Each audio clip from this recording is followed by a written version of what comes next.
welcome. Welcome to the ERA EDTA CKJ Journal Club. It's an e-seminar. It takes place on the last Thursday of the month at 1700 Central European Time, which is 1600 UK time. Each e-seminar picks out a topic from a recent CKJ original research or key review article, and the author or authors will introduce their work, and it's moderated by myself, Will Herrington, an Oxford-based nephrologist and epidemiologist, or CKJ Editor-in-Chief, Professor Alberto Ortiz. And there will be at least one expert on our panel to support discussions which will last for up to 1 hour. They'll be fairly informal, and we do encourage live and hopefully lively questions from you tapped into our Q&A box, and we've already received some ahead of the seminar. It is also recorded and we made available on various video platforms afterwards, so keep an eye out on social media for links. Now this week, it's our 6th CKJ e-seminar, and we're going to be venturing into a cardiac imaging topic this month. And so for those of you responsible for the care of patients with kidney disease, we should all be aware of this type of imaging, because about half of our patients will have some form of structural heart disease when they have an EGFR that's 30 or less, and it's almost universally present in our dialysis patients. And this month's CKJ original research paper used cardiac magnetic resonance imaging, cardiac MR, to assess global longitudinal strain in people with end-stage kidney disease. And it related these measures to future risk of death. And the first author is from the UK, Dr. Alastair Rankin, who's a clinical research fellow based at the University of Glasgow's Institute of Cardiovascular and Medical Sciences. So welcome, Alastair. Hello.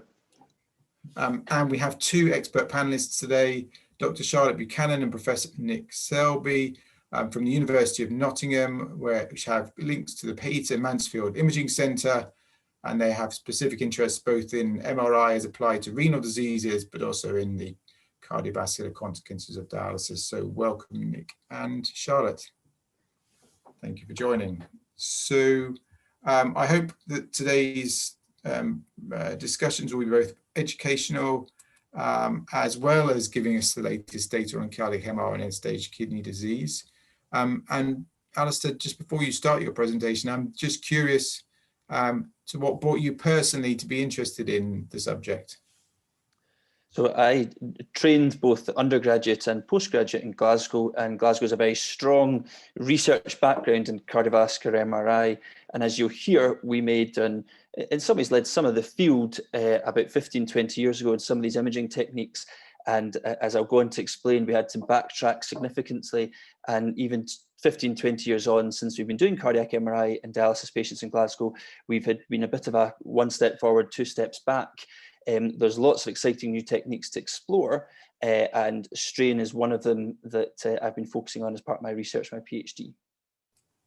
Great. Well, I really enjoyed reading your paper, and I'm going to really enjoy hearing the results presented orally. So please present.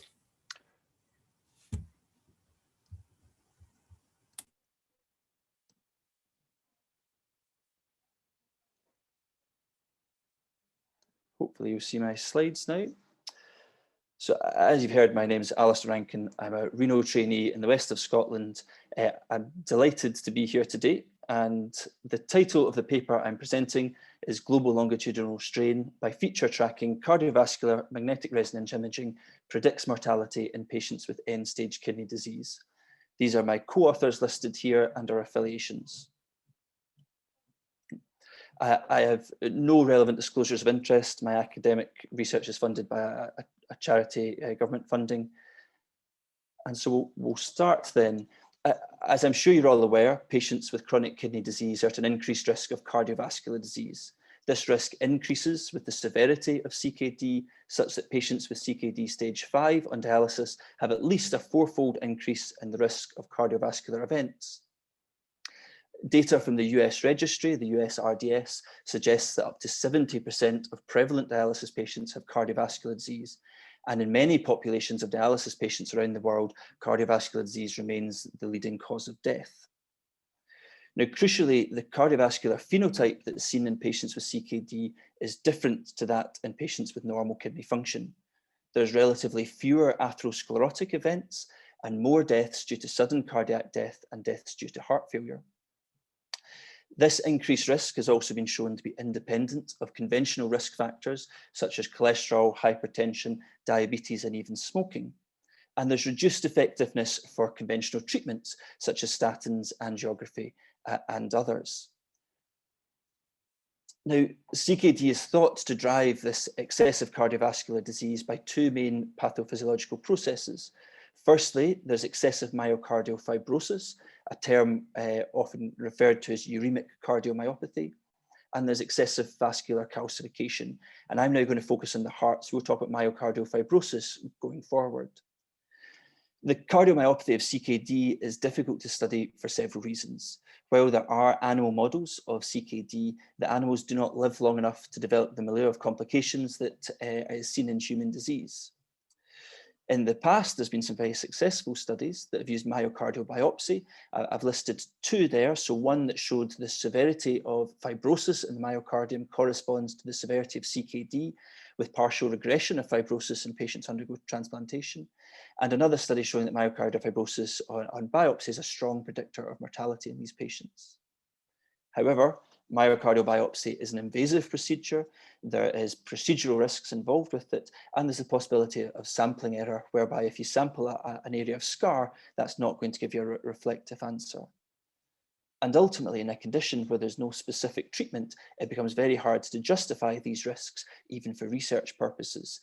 And so I think there's a very clear call for imaging biomarkers in this area. And over the past 15 years, there have been advances in imaging of uremic cardiomyopathy. And some of this work was by Professor Mark, as my supervisor when he was doing his PhD. He had great successes with gadolinium enhanced imaging. So this is cardiac MRI with gadolinium contrast. And he found that there was diffuse myocardial fibrosis present in the hearts of patients on dialysis. This was not related to infarct, and this finding was replicated in other centres and had some association with prognosis.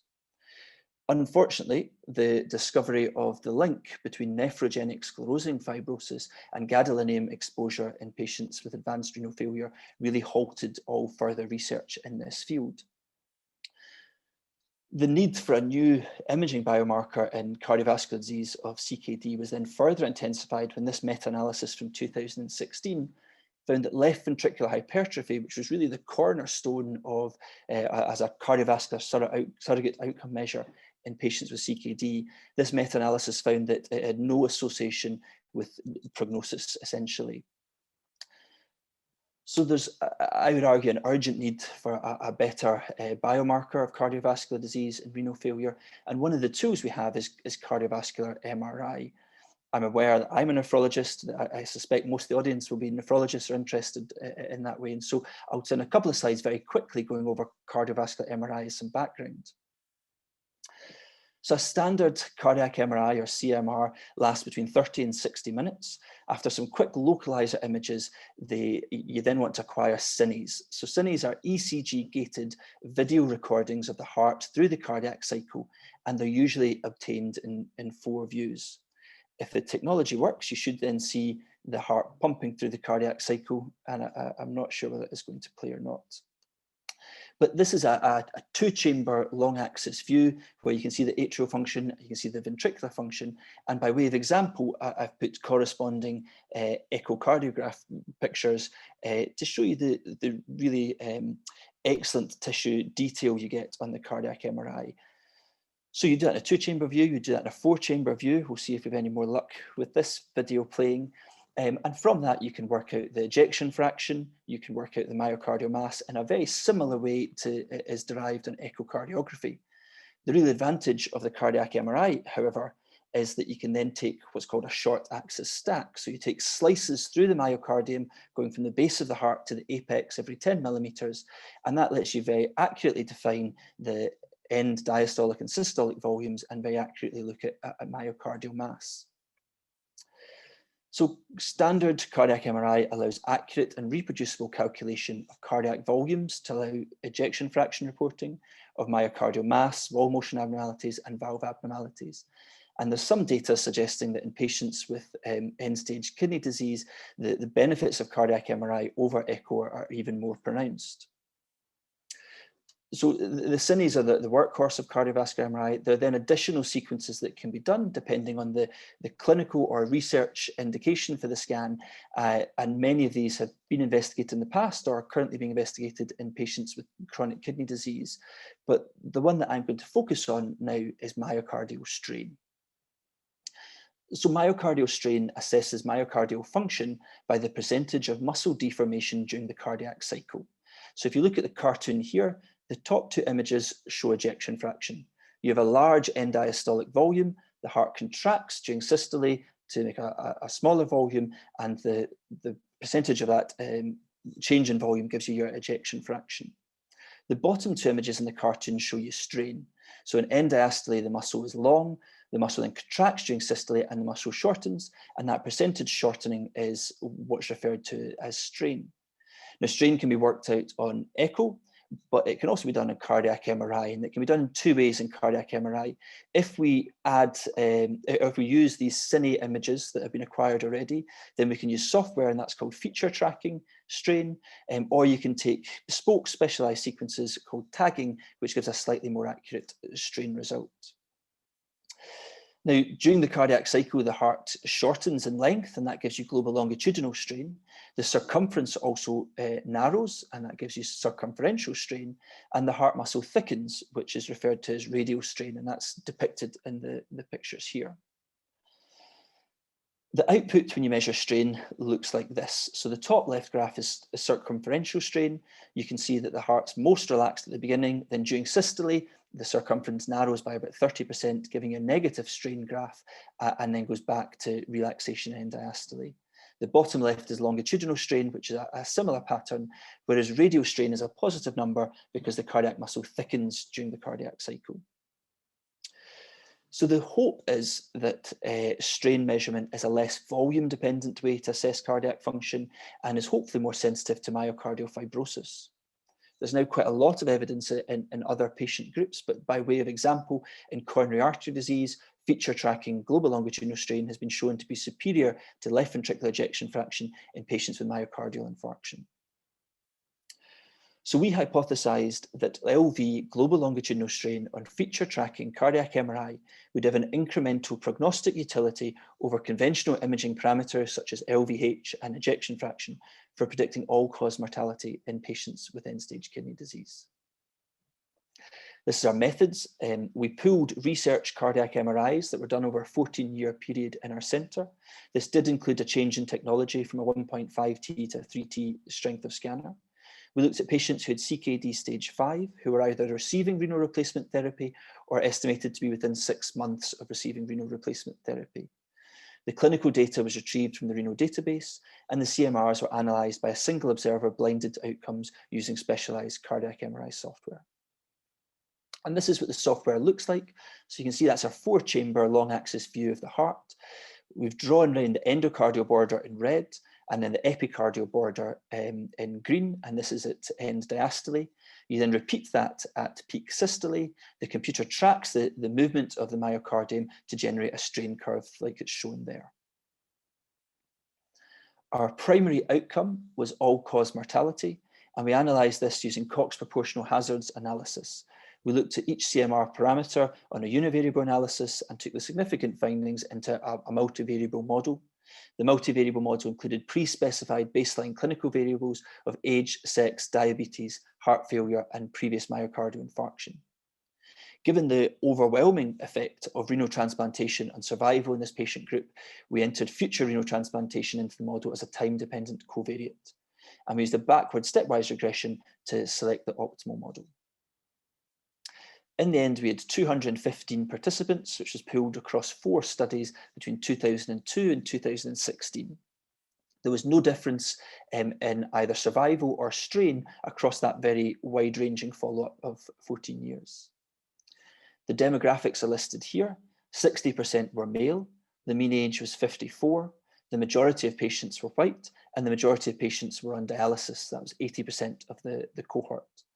Of those who were not on dialysis, they either had a functioning transplant or were CKD stage 5. Both of those who were, so the CKD 5 and the transplant function had stage 5 CKD with a mean eGFR of 10.5. Over a median follow-up of 5 years, albeit over a wide range, 50% of the cohort died. There was 115 deaths. The table at the bottom is extracted from the paper, table 1, and it's showing that those who survived were younger with a lower prevalence of diabetes. To take a minute now to look at assessment of heart function by strain compared to ejection fraction. There was only 7 patients, so our participants were 3%, that had reduced ejection fraction as defined as less than 40% on the ESC guidelines. And there was a further 14 patients who had mid-range LV ejection fraction.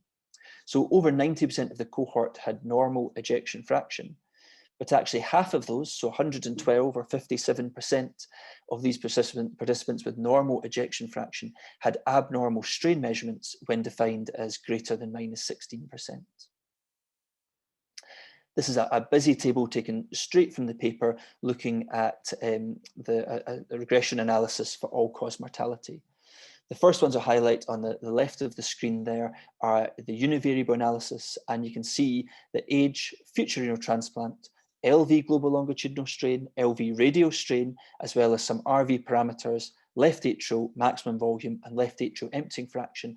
All of these factors are significantly associated with all-cause mortality on univariable analysis.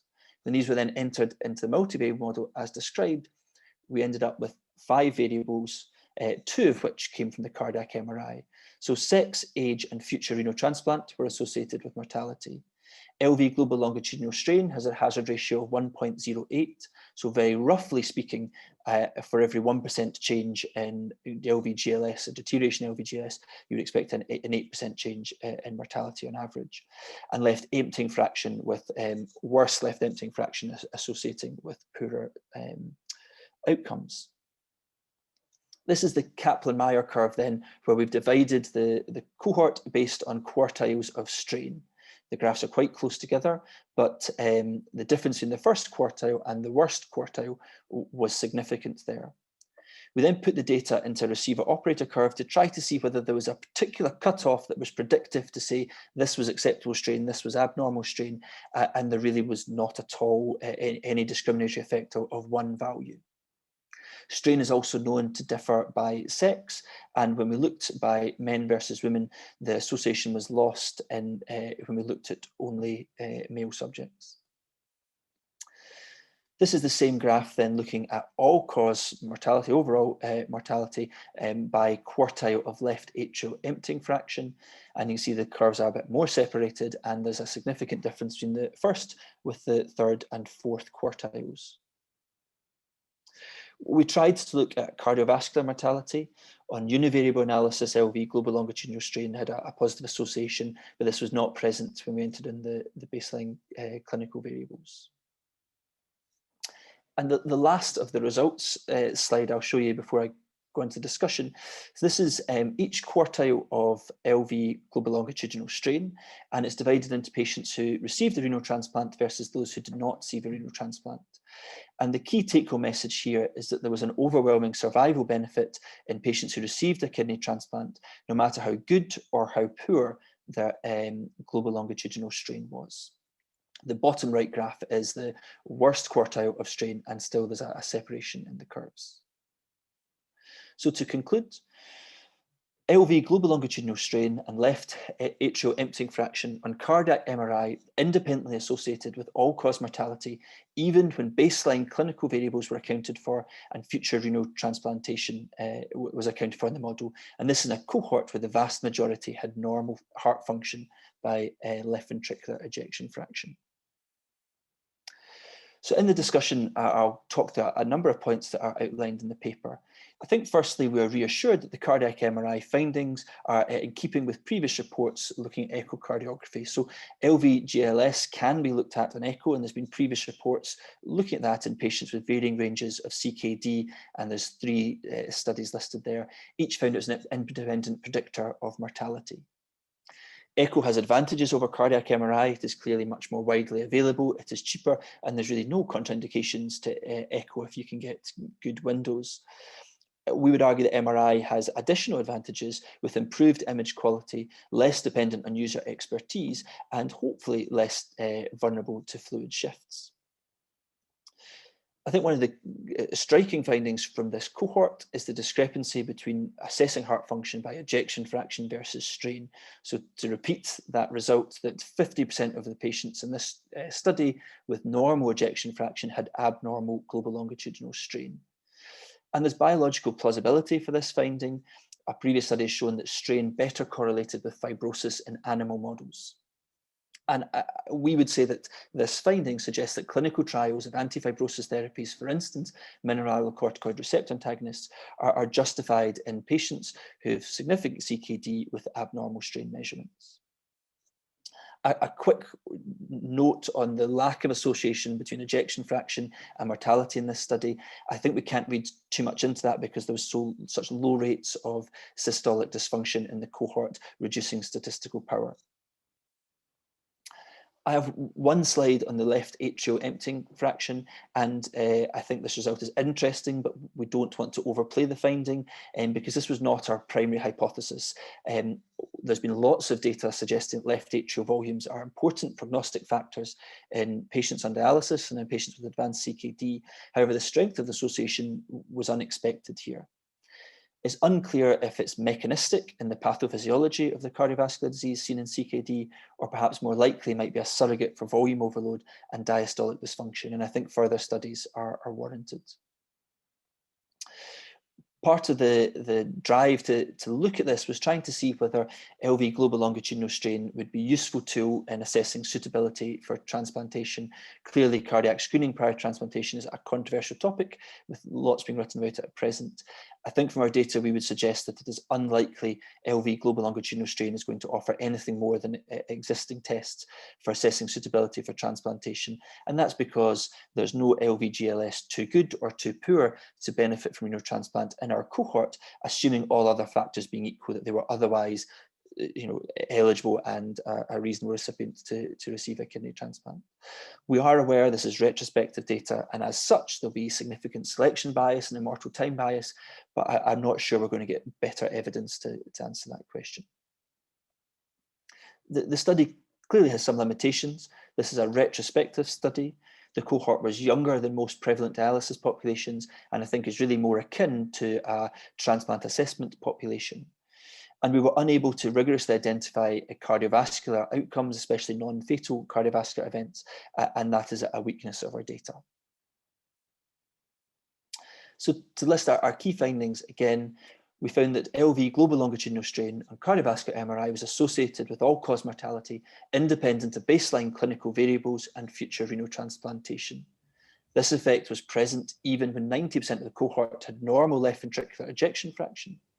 And the survival benefit of renal transplantation was evident even in the quartile of participants with the most severely impaired LV global longitudinal strain. So I hope we'll have a good discussion shortly. A special thanks to the participants and my co-authors, to CKJ, and a nod to the unsung heroes of academia. This paper was greatly improved by two anonymous peer reviewers who were grateful for the opportunity to improve things. And there was various funders throughout the pooled projects that each MRI was acquired in. So thank you to them also. Thank you, Alastair. That's great. Would you mind going back just one slide, if that's at all possible, just so we can see your conclusions there? I want to thank you. That was really not only succinct, but really beautifully clear. You've taken us through theory and the practicalities of cardiac MR through your results really nicely. So I really appreciate the clarity of your presentation. And before we maybe turn to Nick and Charlotte for some comments and questions, I'm intrigued. You've got a long history of MR in Glasgow, and obviously these took in a lot of previous scans. Were these all scans done for academia, or is there a role for cardiac MR in clinical practice in Glasgow at all? So the scans that we analysed were all done as part of a research study, and each patient was consented to a research study. But if we go back 20 years ago, our standard of care practice was that as part of pre-transplantation assessment, patients got a cardiovascular MRI. I don't quite know at what point we stopped doing that, actually. but that was our previous standard of care, and we've moved away from that. I think as we've got better at transplantation, and as we continually see the benefits of patients able to get the transplant, it was being a time delay in terms of getting these patients listed and potentially throwing up questions which we didn't really know the answer to. There's no point unnerving the anaesthetists. Okay, good. Well, thanks again. So, Nick, I just wondered if you had any specific comments or questions for Alastair. Yeah, sure. I should start off by sort of echoing your comments, really, and then just congratulating Alastair. Great presentation and really nice paper. And I think worth stating that for a study of MR with long-term outcomes and a sample size of over 200 patients, those in themselves are quite notable achievements. So a good robust sample size, long follow-up period, and an event rate that allows you to perform the sorts of analyses that you did. So some sort of obvious strengths, but just sort of worth sort of starting with those and noting them, I think. Thank you. If we just sort of maybe sort of go straight into the most striking outcome, really, just a question about that sort of link between ejection fraction and reduced strain, and you showed very, very clearly that strain is a much more sensitive marker of picking up contractile abnormalities. So I was just going to ask a little bit about what you think about the natural history of this, because that's quite important in terms of thinking about future interventions, but it's also quite important about how you think what sort of time period it might take for somebody with reduced strain to progress to somebody with reduced ejection fraction, and how that sort of links into the clinical change that we often see in dialysis patients. Yeah, an excellent point. And we're clearly getting a snapshot of the most advanced end of the disease spectrum here. There's some really nice work which you'll be familiar with in live donors who've had a nephrectomy and looking at cardiovascular changes after nephrectomy when they still have normal kidney function, and there's changes in LV mass. I'd actually need to check whether strain was measured in that stage, but I take your point that the cardiovascular and the CKD complications can start much earlier than we necessarily get clinically overt disease like we've snapshotted here. And I think in nephrology we have been caught out before with examples sometimes of managing bone disease, where the argument is we try to do too little too late in theory, and that's why some of the interventions have been negative later on. So it's an excellent point, and I don't know, and I don't think this study can tell us at what point we should target it. But you're right to highlight, while I'm saying we should be looking at dialysis patients and looking at trials to reverse fibrosis, it is conceivable that the fibrosis might be too well established by this point. I mean, the other thing that just sort of triggered that thought is when you looked at the survival curves for strain, it took a little while for them to separate out.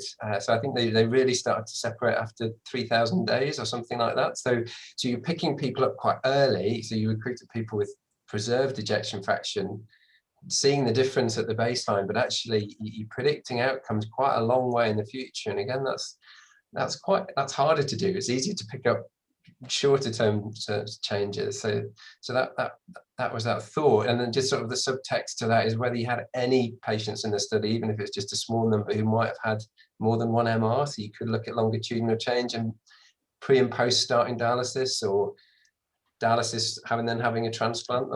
Those types of little snippets that you might be able to give us now, but obviously didn't go into the paper.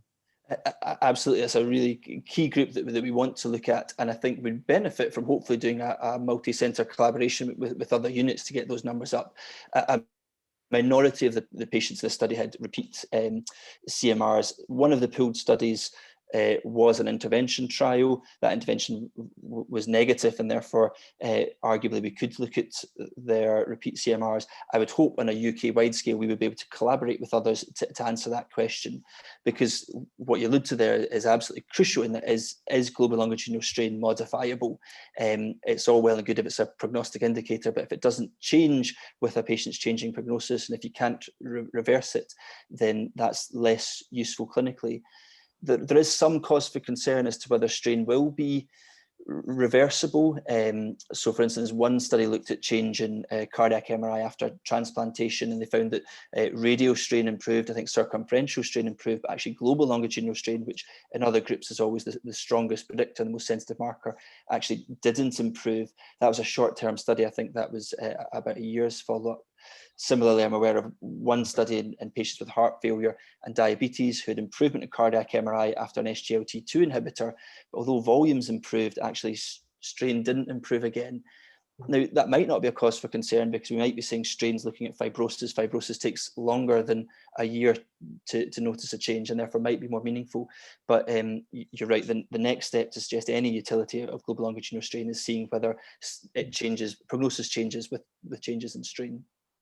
So can I pick up on something you said twice, which was you said that cardiac MR was hopefully less volume sensitive. And Nick was talking about long-term changes in global left ventricular strain. Do people done, maybe not with cardiac MR, but if they've done it with cardiac MR or echo, looked at variability within people in the short term, not only pre and post, well, it could be pre, during, and post dialysis, but also just in terms of repeated scans? How variable is strain?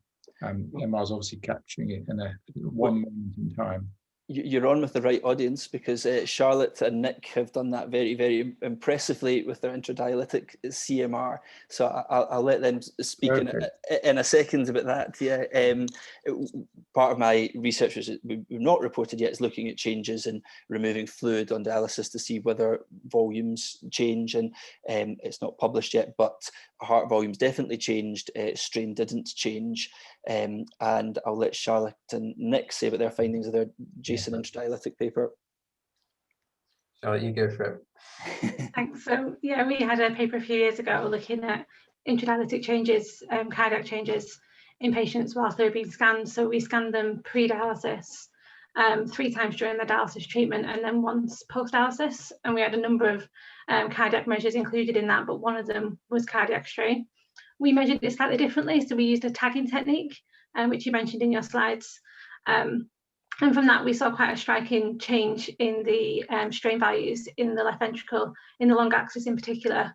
And what was really interesting is we saw those changes before you saw other changes in the cardiac measures. So we scanned them at 30 minutes, 2 hours, and just towards the end of their treatment. And most measures, we saw the differences at the end. So cardiac output, stroke volume changes didn't really occur until that final time point, whereas strain you could really pick up earlier. So at the 30-minute scan, you already saw a big difference in their strain measures. And we broke that down into, I think, 12 segments across the heart, and saw it in most segments of the heart, you saw the changes. Just to be clear about that, that was a deterioration in terms of a change. So fluid was removed in quite a well cohort without sort of huge ultrafiltration volumes, and strain deteriorated with dialysis that didn't get better with volume removal. So if you were to use cardiac MR either in clinical practice or in a trial, is there in a dialysis population, in the hemodialysis population, is there a specific timing relative to their dialysis sessions you should be doing these scans to get optimal results? I mean, Alastair, it sounds like yours were all between dialysis sessions, but is there specifics for the non-dialysis days? So again, it's probably Nick and Charlotte's people that answer that, but you can correct me, because I think by an hour there was near complete recovery in some of the parameters, and in our own data, the patients are scanned close after dialysis, had worse measures, whereas even a few hours after dialysis, actually things had recovered a bit. I think there's also a differential between patients who are fluid overloaded and patients who are not fluid overloaded, and patients who have normal heart failure. So there was another paper looking at pre and post CMR, this is published in Scientific Reports in 2018, that found patients who reduced ejection fraction at baseline and were fluid overloaded, their ejection fraction got better with dialysis, whereas everyone else's got worse. So it maybe becomes even more difficult with personalised medicine, I guess, than to tune in. So Nick, have you got any thoughts on the timing of the optimum timing for these scans if they're being used in a trial, for example? Well, I mean, I think if you, certainly in a research setting, it's all about standardization, isn't it? And that standardization, both in the acquisition of the measures and the analysis, but it's also about standardization of patient preparation. So whilst we might not know the exact time points in terms of the dialysis cycle of when patients should be scanned, I think if you're designing a clinical trial, you'd want to make sure it was the same for all. And if you're going to ask me my opinion, I'd say probably a midweek non-dialysis day would be the most standard, where the patients are probably neither at a peak of fluid overload or fluid removal, and they're at least 24 hours away from those hemodynamic changes that have clearly been demonstrated. And then there are some MR measures that clearly change in healthy volunteers just with the change of hydration status. And at this point, I'll pass to Charlotte to say a little bit more about specific techniques that are particularly volume centered, and maybe something about cardiac T1, Charlotte, because that's the other measure that really gets us into myocardial fibrosis, doesn't it? Yeah, this was something I was going to ask you, Alastair, about whether you looked at myocardial T1 measures at all in relation to your strain measures, and whether you see the same changes in T1. So a minority of the sample that we had T1 sequences taken. So because we were going back over such a long period of time, we weren't routinely doing T1 sequences. And for the benefit of the audience who aren't used to CMR, if I'm saying the cines are the workhorse of the CMR, and we've been doing that since cardiac MRIs have been done. Additional sequences which are gaining traction in clinical practice and in research is looking at what's called T1 and T2 different MRI signals. And I very briefly flashed up a slide with beautiful pink colours that looks like science, and that's what they were. And T1, and especially as Nick and Charlotte mentioned, is thought to be a good marker of myocardial fibrosis. In other disease states, such as aortic stenosis, there's biopsy data showing that T1 corresponds with fibrosis. The concern in dialysis patients is it fluid rather than fibrosis. We know this T1 signal is abnormal in patients who are on dialysis, but how much of it's fluid and how much of it is truly fibrosis. So in the present cohort, we weren't able to look at that at all. I think that's when it gets really interesting when you talk about T2 measures as well, because if you, like, going forward for future studies, if you collected a T1 and a T2 scan, you could really help to kind of unwrap whether it's fibrosis, whether it's water, like what the differences are, and that would be really interesting. But it's hard just from the single scan to see what the actual cause is. Actually, I was going to ask, are you aware? So what would be very nice would be some prospective multi-center study that could validate these findings. And I recognise Nick's pointed out that the study would have to be very long if the splits in the Kaplan-Meier are to be believed. So is it already happening, or is MR technology moving so fast that it's actually quite difficult to actually establish cohorts with a standard scan and follow them in large numbers? And I'm thinking about prospective observational studies at this point, not trials. I'm not aware of any that are happening. I think the most realistic way of getting close to that data would be forming a UK-wide or European-wide database of ongoing, probably would be interventional trials really, and trying to pull those together and see if we get enough numbers to get some sense out of the end. I'm not aware of ongoing observational studies. And that is practical with the sort of approach that you've described, Alastair. I mean, you mentioned tagging MR, which is maybe more accurate, but that requires the acquisitions to be set up so that can't be, you can't go back to scans that you had from a few years ago and use that approach. Whereas I think your software, you can do that. So I know it's been discussed sort of within the UK research network, but your point is valid. You can equally do it on a European-wide basis. So you can pull cardiac MR scans that have been collected for research reasons across different places, and then use your approach to sort of look at that in larger numbers and get some validation of that. So that's feasible, I guess, isn't it? Yeah, absolutely. As a trialist, the idea of us throwing in a really promising looking surrogate into an ongoing trial of an myocardial fibrotic, to see whether or not the effects of treatment can be estimated with both clinical outcomes and to the same extent with this imaging surrogate is really attractive. And I know Glasgow are leading on the Achieve trial and about to start recruiting. So I don't know if you've got a sub-study where there is an MRI component with Achieve, or if there are other trials where this is being done already, so you can have your hypothesis tested from the perspective of an intervention. Yeah, absolutely. Achieve is a very exciting prospect there. So I'm sure Prof. Mark has plans for that. I'd actually need to check with them to see whether how firmed up they are or not. But yeah, if they're not sorted, I'll start asking. Turn versus placebo in a dialysis population is Achieve, a big international trial. Really interesting. Can I venture another slightly novice question, maybe to Charlotte, leading in with your other observation about after multivariable analysis, you found left atrial rejection fraction to be associated with mortality as well. Was that a surprise, Charlotte, or have you observed that in other studies at all?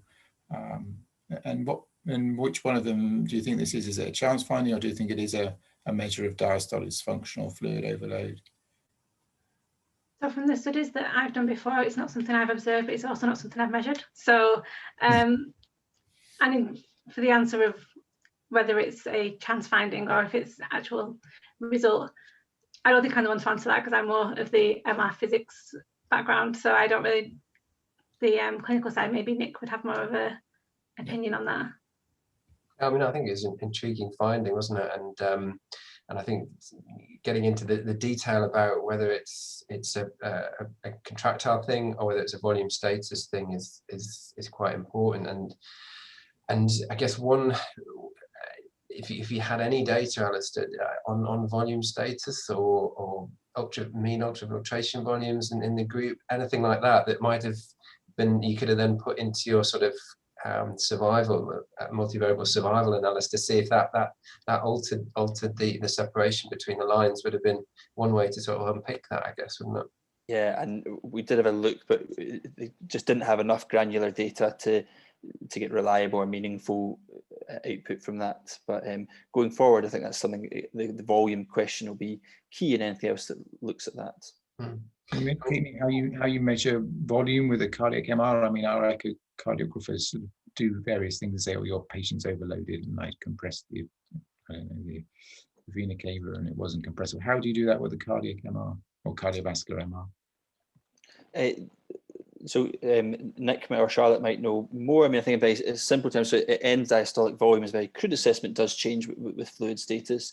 You can look at aortic distensibility. Again, that'd be a separate sequence, but how much the vasculature expands and contracts through the cardiac cycle. T2, so this other specialist sequence, which is increases with increasing water content, would give you some idea as to tissue edema also. Yeah, it looks like you've given a good answer, Charlotte's. And one of the values of MR, of course, is that you actually can evaluate cardiac function over the whole cardiac cycle. So you do get measures of diastolic function along with systolic. And you sort of hinted at a little bit, Alastair, that contractions, more than just sort of squeezing in and out, actually the ventricle, they twist when they contract, so you get this torsion. And then that's really important for diastole and diastolic function, because that's you creating potential energy. So you then get that untwisting of the ventricle, which has a sucking effect, and that pulls blood in to fill the ventricle again. So if you have a heart that's stiffer, or a heart that doesn't contract as well, you might lose that torsional effect, and then that then has a knock-on effect to diastolic function. So you can sort of hypothesize that the two are actually linked in some way, and that's the sort of intriguing thing that you might get from MR. You pick up these changes early, so you might be able to sort of unpick them in a way that's not been possible with echo, for example. One of our attendees has asked about gadolinium, and you briefly mentioned it at the beginning. I mean, it stopped you in your tracks in research. How does it restart, and what are the risks nowadays? What do you tell your patients in research and clinically? So in Glasgow, we're not using gadolinium enhanced studies at all for research. I think if a patient had CKD stage 5 and had a very strong clinical indication with the modern gadolinium agents, I think the risk of NSF is very, very low.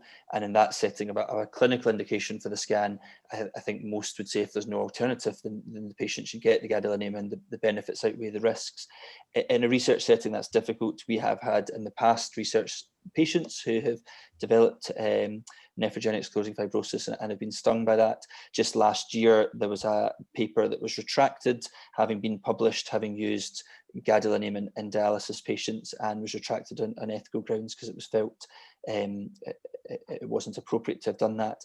I know that other centres are very keen to restart using gadolinium, because I think there's lots of very encouraging data that the newer agents are safe. And so I'm sure there are centres that would be much more comfortable using gadolinium than perhaps we are. We may be a wee bit conservative with it. Yeah, there has been a shift, hasn't there? And I think the guidelines have shifted a little bit as more has been understood about gadolinium. So I think that the majority, if not all, of the cases of NSF were reported with the group 1 gadolinium agents, so the linear molecules, but with the sort of group 2 and group 3, the more modern get my words out, cyclical molecules, it's much less commonly reported, if at all, with the group 3. So guidelines have changed a bit. So for clinical purposes, I think if there's a strong indication to use gadolinium, then it can be justified with these newer agents. And informed consent, we used to get people to sign a consent form. That's no longer sort of recommended, but it's still always a risk balance in that setting. But you're right, I think for research purposes, it's a different risk-benefit ratio. And so most research centres, I think we at the UK Renal Imaging Network meeting, I remember having this discussion, and nobody's keen on using gadolinium for research purposes in people with either chronic kidney disease or on dialysis. I don't see that changing. Very interesting. One of the other questions in the chat, thanks for sending those in, everyone, is a question about myocardial SPECT. Now, I have no idea what myocardial SPECT is. I was wondering if anyone might be able to enlighten me. In particular, there was a question about its role in determination and evaluation of, I assume, cardiac disease. Not much about myocardial SPECT either. Yeah, no expertise there, I'm afraid. Sorry, not for me. Oh, it's good. I'm glad the question stumped you as well. Okay, that's great. Nick, Charlotte, were there any other questions you had for Alastair? Yeah, I wanted to ask about, so you were saying there's potential of grouping data from across the UK and maybe looking at other data and really upping the numbers. But I guess one challenge of that is they're all going to be acquired probably differently, so across different MRI scanner vendors, and also different field strengths, maybe with different imaging parameters, so voxel size, slice thickness, bandwidths, all the different parameters you can change. But I guess you've had a taste of that in your study already, because they've been all from different studies and different, and you've had the 2 different field strengths. Did you see any differences in your results that might have been due to the different field strengths or the different study setups? So no, we didn't. I think it's fair to say that there was a heterogeneous acquisition of the MRIs, especially over that 14-year period. But I think when we're looking at CINEs, I don't think it's as crucial. It's not like T1 or T2, which is going to be very vendor specific and going to vary a lot with field strength. So I think the feature tracking strain is something that could be applied very widely to previously acquired MRIs, and I think it's we described it in the paper as being at the, I think it was the junction of ease of acquisition and precision. I think tagging does have its benefits, but for this sort of large numbers, looking back retrospectively, I think feature tracking is more than enough. And I really don't believe that the different field strengths or huge differences in acquisition parameters is going to be that relevant. Yeah, I think I agree. I think it's such a well-established technique that all the variations across the vendors are going to be very similar. And as long as you take those differences in acquisition into consideration, so like your different voxel sizes and that kind of thing in your analysis, which your analysis program will do for you, then yeah, it just shouldn't make too much of a difference. But like you say, if you're planning a prospective study looking at other techniques like T1, T2 or tagging as well, you would have to really make an effort to harmonize those techniques across the vendors and across the different field strengths. Otherwise, you'd probably see differences that don't really exist. It's just because of the scanner you've used. Yeah, absolutely. Yeah. I know you're all biased, but there was a question about echocardiography and measurement of global longitudinal strain, and Alastair, you alluded to it not being as good as MRI, and I've heard that Charlotte's already talked about, obviously the possibilities of using other measurements, particularly I was interested in the T1 measures. Could you sell cardiac MR to me a bit stronger? Is there, what are the top extra things that it offers above echocardiography, and do you think it needs a bit more before it's going to become mainstream and essentially topple the ease of echocardiography within the dialysis unit? I think echocardiography on a clinical grounds is always going to be, on practical grounds, is going to be the most widely used technique. And I think there are advantages that we should celebrate and use echocardiography where it's needed and when it's appropriate. I think the difference in picture quality is huge between the two and allows much more accurate measurements, particularly with strain. Right now, I don't do echo, so if there's people on the call that do echo and want to correct me, my understanding is echo, you look at strain by speckle tracking, is actually quite a difficult technique. Your standard sonographer in the hospital would not be able to reliably do that. And so there's the benefits of echo, and then there's the benefits of strain by echo. For research purposes, well, clearly echo strain would have to be prospectively acquired with experts doing it. Whereas, as we discussed, the feature tracking strain has real advantages for research purposes. Okay. I mean, we've used speckle tracking in a research setting, and it looks fairly similar in terms of the snapshot of your software that you used for the MR images. It's not too different from that, in that you have to do the post-processing, you have to set the parameters so the ventricular margins are sort of set, and then it calculates strain. And so we've used it to look at sort of the intradialytic effects on contractility, and it also, as you said at the beginning, it's a marker that associates with outcome. So I think echo's definitely got its place, just as MR has, and it's choosing the right technique for the right question and in the right setting. Great. Okay. Last, I think we've gone through the questions the audience have provided and given answers. So anything finally you wanted to ask Alastair, Nick and Charlotte, whilst we've got him on the hot seat? My final question, Alastair, was just to sort of pick your brains about the gender difference between the findings. I just wanted you to see if you had any thoughts on why there's a gender difference in strain, and why there's a different prognostic significance of strain. Yep, and so the gender difference is definitely well established. The UK Biobank data very clearly showing that there's difference in strain between men and women, and that's in other groups as well. Quite why that is, I've not seen a good explanation for it, and quite how the gender differences affect the prognostic ability is interesting too. In our cohort, so women have better contractility, and strain was more predictive in the female participants in this study. Tricky to say. The effect size that we saw per unit change of strain was relatively small, and therefore reducing our sample size in half and losing an effect.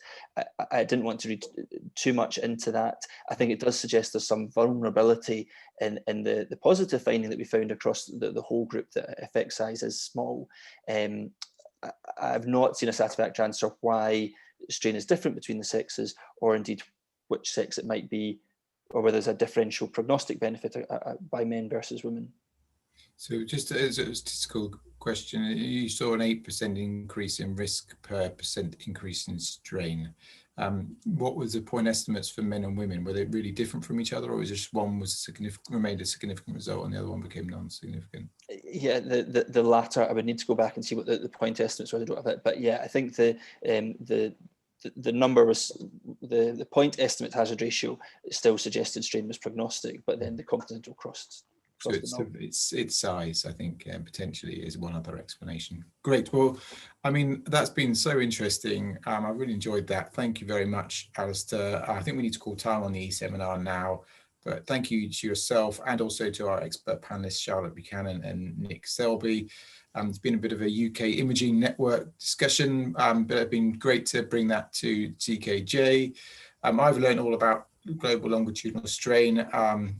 You've shown clearly that it's a marker of future mortality risk. I was looking at CKJ, and on our website, we've got other papers on cardiovascular MR. There's one, our open access paper looking at its role in assessing aortic stiffness. So please do go check out both Alastair's paper and the others on cardiac MR if we've stimulated an interest. Before you go, please also, can I ask a favor? There's a survey by Zoom that if it is sent out to you, you can answer. It helps us support these seminars and keep them running. And if you've enjoyed this, then please do consider joining us again. At the end of May, we'll be discussing eculizumab discontinuation in atypical hemolytic uremic syndrome using data from the global atypical HUS registry. So it's an opportunity to brush up on the latest data on modulating disordered complement pathways. And we look forward to seeing you then, hopefully answering some of your questions. So thank you.